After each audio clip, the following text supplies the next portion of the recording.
Hello, I'm Richard Vobes, the Bald Explorer, and I'm out on another investigation. Today I've come to meet up with one of my viewers, Lee Lawson. We've met before, haven't we, Lee? We have, yes. Nice to meet you here in your home, in your wonderful home, which is a story all in itself, really. And Lee got in touch with me because on the live readings that I'm doing, we've got a book called The Sussex Peep Show, which is a story in the 1920s, I think it is. Or 30s. Or 30s, yeah. And it's about these guys who take a little theatre show, a little sort of children's... It is Punch and Judy, around Sussex. Now, interestingly, Lee's grandfather was a Punch and Judy man of the late 20s, 30s period. Yes, he started in Littlehampton in 1920. Having formerly been on the stage in music halls and revues, which is where he met my grandmother. So this is a really interesting story, and the great thing is that you've got a whole load of photographs of that period, of him and the shows, and we just thought it would be really wonderful to share a little bit of it. Now, it's quite a detailed story, and you've done lots of research in the past, so I know that you're into getting things absolutely right. And of course, this is all part of your family history. But for the purposes of today, we're going to try and sort of tell the story in the easiest and most accessible way. So your whole family really has been involved in the theatre one way or another, hasn't it? Yes, both my grandparents were on the stage. Granny was born in Worthing and was on the stage from the age of 12 at the New Theatre. And she then went off to London and everywhere else and toured all around the country, as did my grandfather. And your father was born... Yes, he was born in 1914 and they took him touring until he was 6. So it's very much in your blood. Yes. And you worked behind the scenes. I worked at the Connaught Theatre in Worthing and in Wardrobe, and our son should be at the Theatre Royal in Brighton, were it not for the current situation, he's a technician, electrician backstage.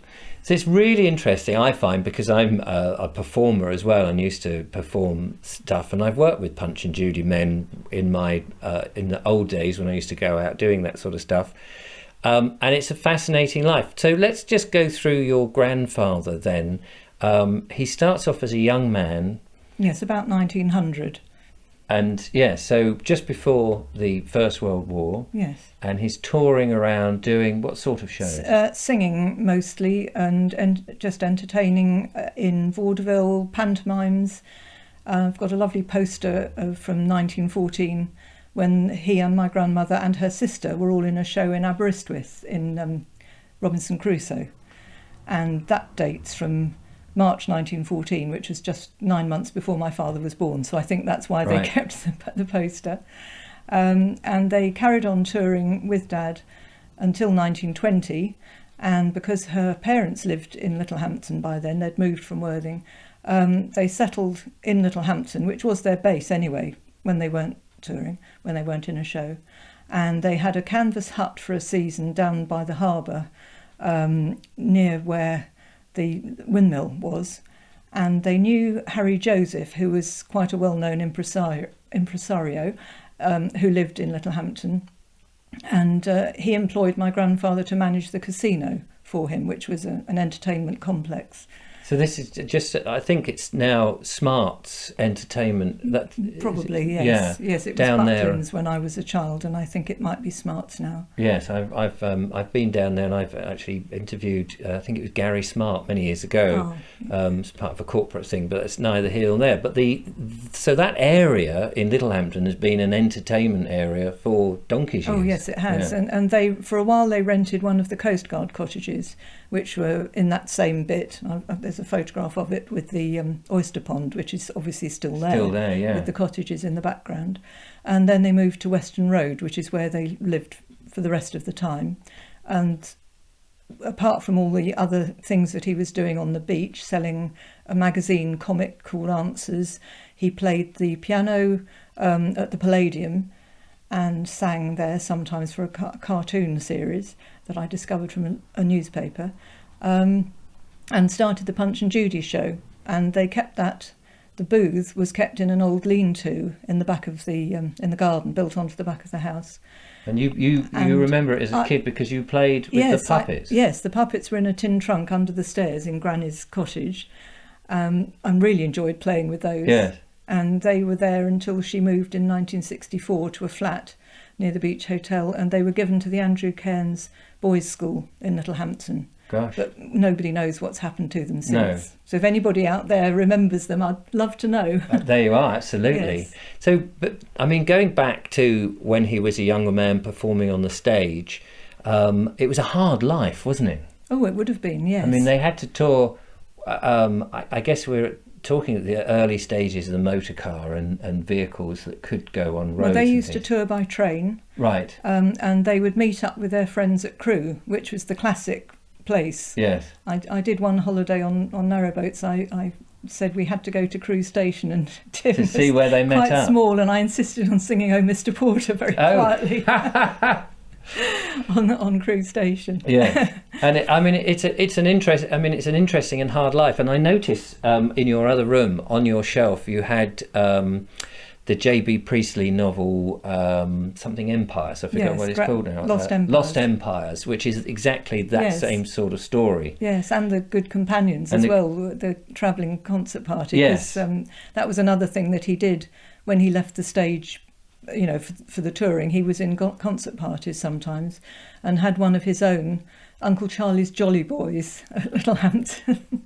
They all look a bit old to be Jolly Boys. but clearly, you know, and I know this from my entertaining. Once it's in your blood, that's what you do. He didn't go and get what people call a proper job, you know, as your parents say, go and get a proper job.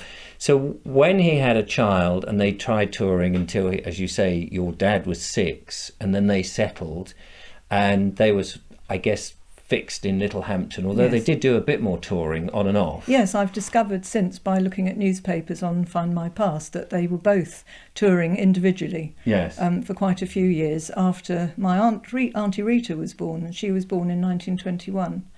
And I'd always assumed that that's when they left the stage, but they didn't. They did still do the odd show.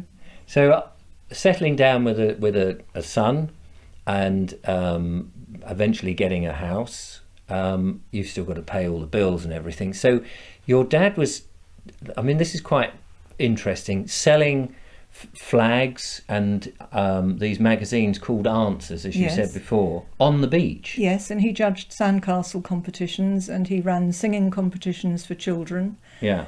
As well as I say, playing the piano at the cinema. But I mean, you know, when you go onto the beach these days, you might see the occasional person selling ice creams.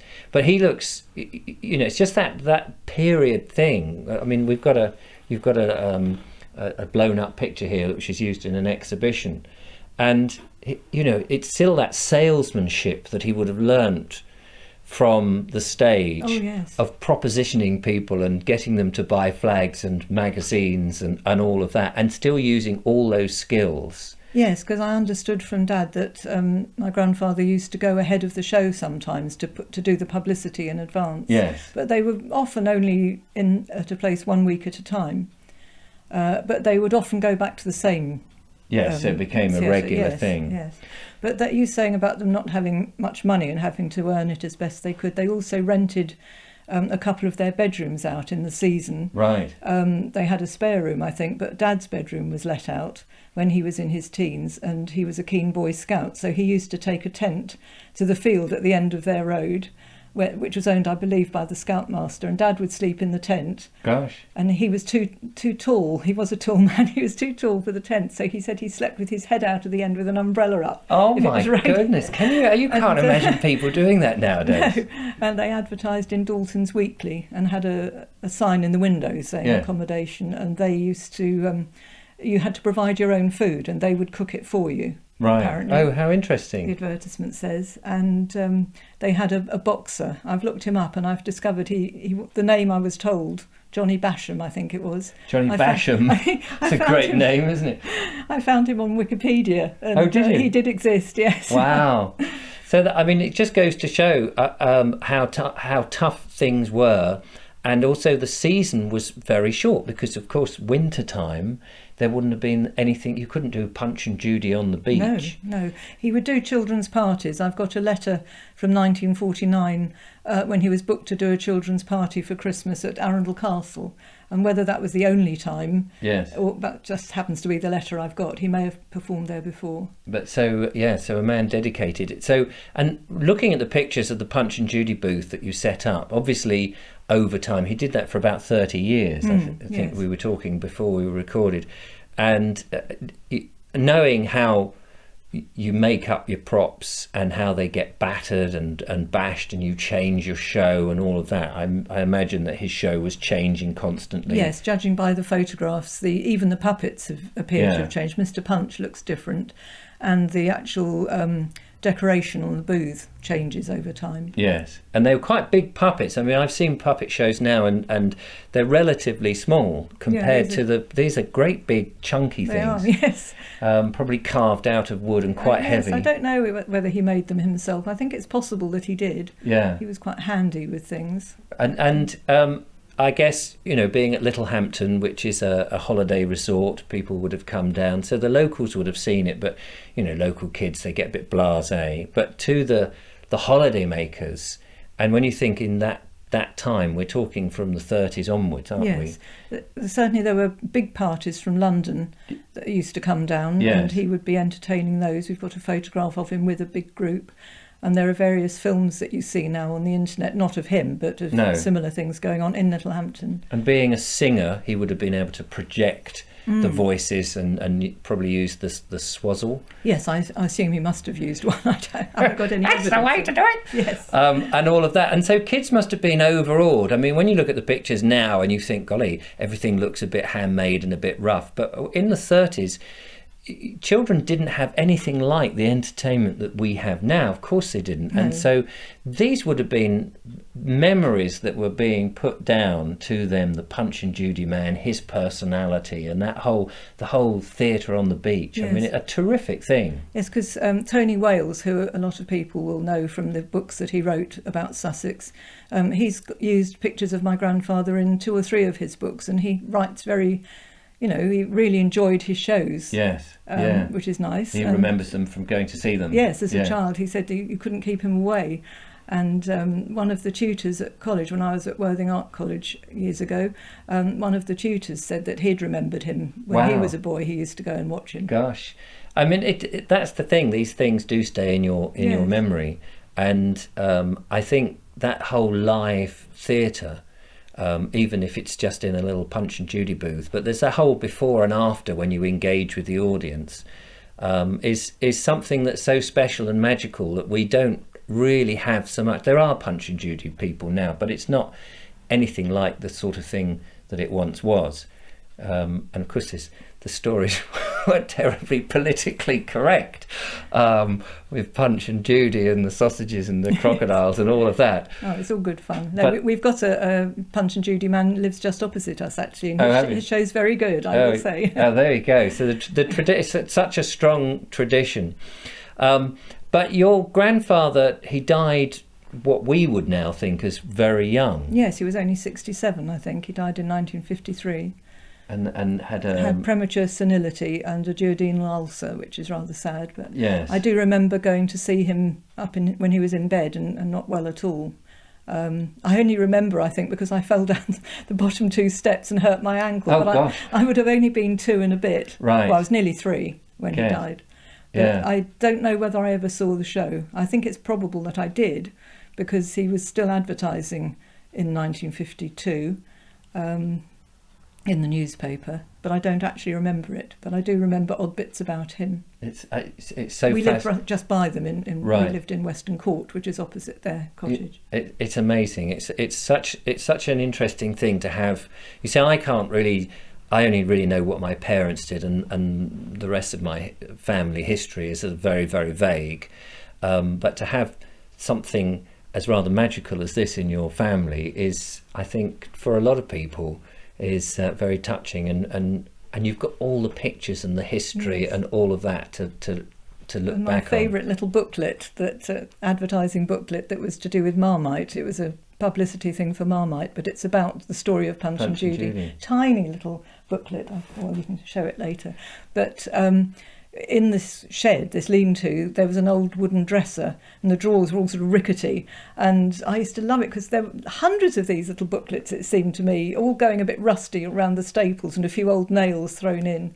And I gave one to some of my friends who had come down with me for the day. So there may be still some in existence, but I've only got one now. Only got one now? Yes. Yeah. No. Magical thing. Well, that's really all we've got time for in this little video. But what an amazing story. And thank you so much, Lee, for sharing it with us. It's going to be interesting when we do our live readings, which, depending on when you watch this, we may have finished them, of course, but as I record this, we haven't yet done it, to compare, certainly from your point of view, to compare the story of a travelling show. And from my point of view, as an entertainer, or now I entertain on the internet, but as a live performer in my former years, to compare how it's done these days to the effort that people used to put in and the money that they very nearly didn't make as well. It's just amazing. And I have to say that there is a description, a very rude description of the Punch and Judy man at Littlehampton in the book, which I hasten to say I'm convinced, of course. Well, it's not your grandfather. It's not my grandfather, because they say he did many shows a day and my grandfather did 2 or 3 a day, and they say they couldn't hear him. Well, he had a booming voice, my father said, from when he saw him play the giant in Jack and the Beanstalk. Absolutely. So